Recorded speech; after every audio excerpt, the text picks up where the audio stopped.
Olá, nós falamos tanto aqui de memória, cognição com o professor Henrique e eu queria tocar num assunto que eu acho bem interessante. Talvez você não tenha ainda ouvido falar de o que a gente chama de reserva cognitiva. Que é uma poupança, né, digamos assim. Então, é interessante falar essas coisas porque nunca é tarde para começar nada, nenhuma atividade física e nem a sua reserva cognitiva. Henrique, obrigada. Professor Henrique Stelzer Nogueira, que é o nosso educador físico aqui, que adora trabalhar com paciente oncológico e que hoje está aqui nos favorecendo assim com tantas outras informações. E aí, Henrique, o que é essa reserva cognitiva? Você deu um exemplo que eu amei. A memória, gente, é como um arquivo. Repete isso. Sim. Imagina que você tem uma estrutura que é física, assim, tá? Então você tem o seu cérebro, mais especificamente na região do hipocampo, que também é uma estrutura física do cérebro, que é feita de neurônios, tá? Então o que vai acontecer? Esses neurônios que estão no hipocampo, eles são físicos, eles têm um tamanho.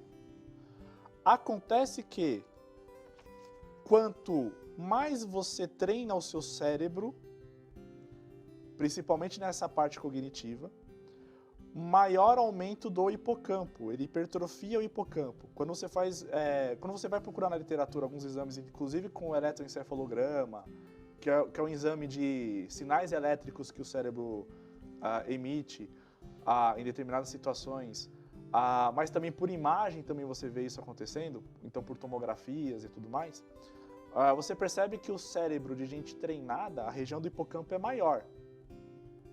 Por quê? Porque os neurônios cresceram. Tudo bem, o exercício físico ajuda, mas também as habilidades cognitivas também são fáceis de treinar. Então, se o sujeito faz exercícios de resgatar a memória, por exemplo, de lembrar coisas, é uma forma de você sempre resgatar a memória e permitir que haja um crescimento do hipocampo, portanto, esse arquivo físico agora ele aumenta de tamanho. Em vez de você ter que abrir mão de algumas memórias passadas para dar espaço para novas memórias, você pode ir aos poucos colocando mais memórias sem prejudicar tanto. Então, existem algumas pessoas que fazem isso. Quer dizer, você lembrar de fatos do passado? Fatos do passado, você ler novamente um livro. Mas, interessante, não ler um livro novo, ler o que você já leu? Primeiro ler novamente um livro e aí você está treinando o seu cérebro para não perder aquela memória, mas sim aumentar o espaço de memória. E aí você agora coloca um novo livro e coloca ele no espaço que foi aumentado. Gente. Então, ler livros, por exemplo, não é só a quantidade de livros, mas você sempre relê. Para quem lê a Bíblia, por exemplo, percebe que você sempre vai ter que ler de novo. Com certeza. E toda vez que você lê, você sempre vai prestar atenção num outro ponto que vai te chamar uma atenção. Então você aprendeu uma coisa nova. No próprio livro que você já leu. Livros acadêmicos, por exemplo, a gente que é da área da saúde, né, foi formado nisso, a gente tem livros de fisiologia. Você vai pegar Tratado da Fisiologia Médica, que é uma bíblia. Guyton e Hall. Você tem ali um livro que é dessa largura. Sim. São 3.000 páginas, 4.000 páginas. Não, gente, é um peso que quando cai no seu pé, você chora. Não é na primeira leitura que você vai lembrar de coisas. De jeito nenhum. E toda vez você tem que resgatar alguma coisa quando precisar. Jogar xadrez. Eu gosto de jogar xadrez, isso é bom. Por incrível que pareça, jogar videogame, só que num tempo controlado de forma saudável. Se você considerar, por exemplo, que atletas que jogam videogame tem um desempenho motor melhor do que atletas que não jogam videogame, você tem uma resposta disso. Só que o cara não vive só do videogame, ele vive do futebol, por exemplo. Sim.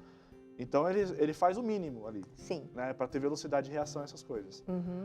Dançar.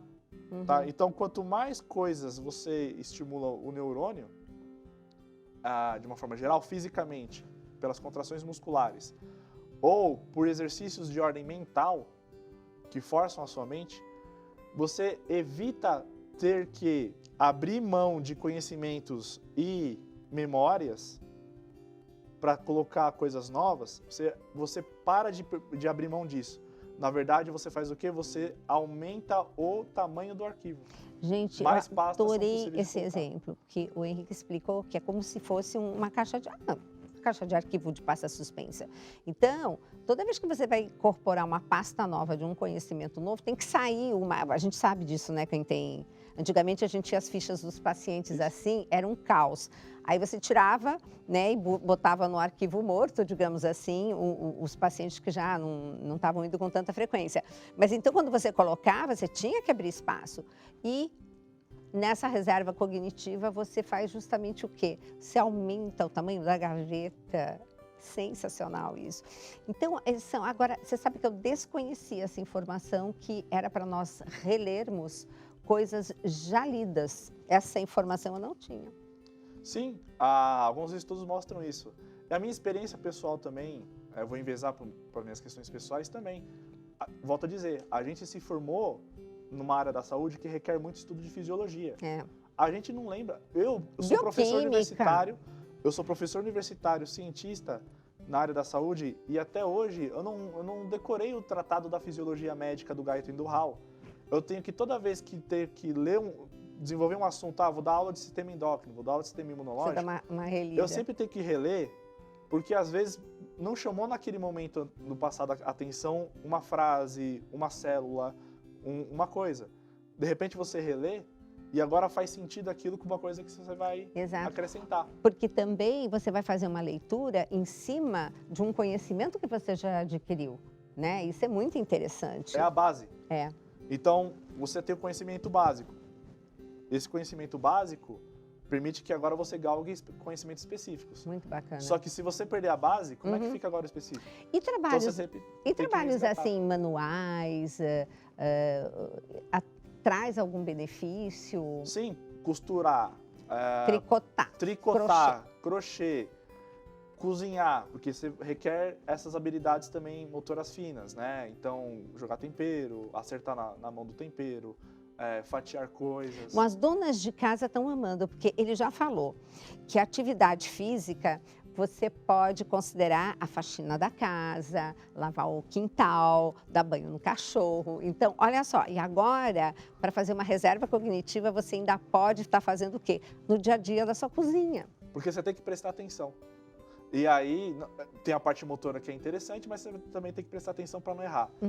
Tocar piano, tocar violão, tocar um instrumento novo. Musical.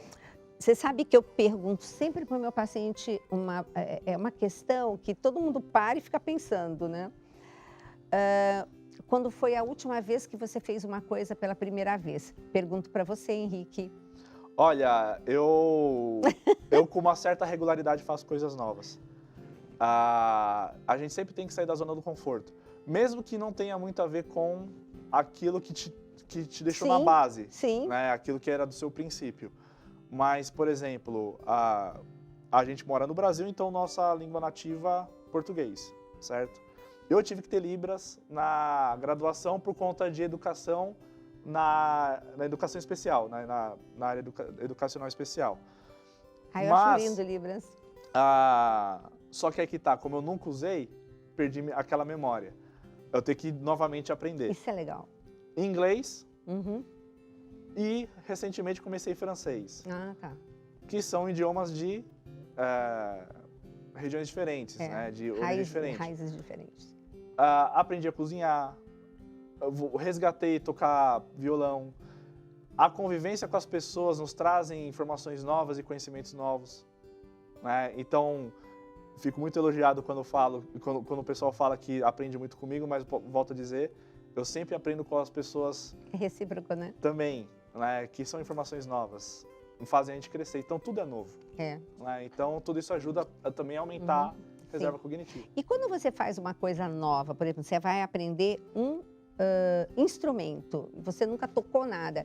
Isso é um conhecimento novo que vai ter uma pasta nova, mas isso não abre novas conexões no cérebro? Sim, porque agora neurotransmissores vão ser demandados para cumprir aquela função nova. Tá perfeito. Gente, é muito bacana isso. A gente tem que sempre dar um passo além da nossa zona de conforto. Henrique, muito obrigada. Espero que vocês tenham gostado. e divulguem o programa Mais Saúde, porque assim você está divulgando a comunidade Mais Saúde, porque assim você está divulgando a comunidade Canção Nova. Até o próximo programa.